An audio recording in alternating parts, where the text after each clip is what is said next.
আসসালামু আলাইকুম, কেমন আছেন সবাই? আলহামদুলিল্লাহ আমিও ভালো আছি। এই তো সিজা সবজি কাটতেছি, বরবটি কেটে নিচ্ছি। একদম কুচি, কুচি করে কাটতেছি। তা দিয়ে রাতের খাবারও হয়ে যাবে, আবার সকালে ব্রেকফাস্টও হয়ে যাবে। কিন্তু ভাইয়া সকালে এ ধরনের সবজি দিয়ে নাস্তা করতে পছন্দ করে। তো এটা কাটা হয়ে গেছে।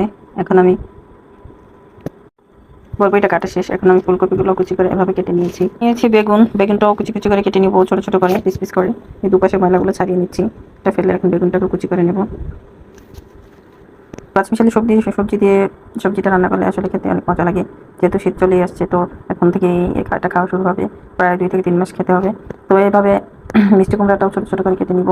মিষ্টি কুমড়া দিলে আরও বেশি মজা লাগে সবজিটা। এটা আমি কেটে নিচ্ছি, দুটো ফালি করে কেটে এটাকে আমি দিয়ে দিব। কুচি কুচি করে কাটতেছি। তো মিষ্টি কুমড়া কাটা শেষ। এখন আমি কেটে নিয়েছি, কুচি করে নিয়েছি গাজরটা দিলে সবজিটা খুব কালারফুল লাগে। এতে চলে আসলাম রান্নায়। এখন পরিমাণ মতো তেল দিয়ে দিচ্ছি। আমি সরিষার তেলটা ইউজ করি, আপনাদের যার যেটা ভালো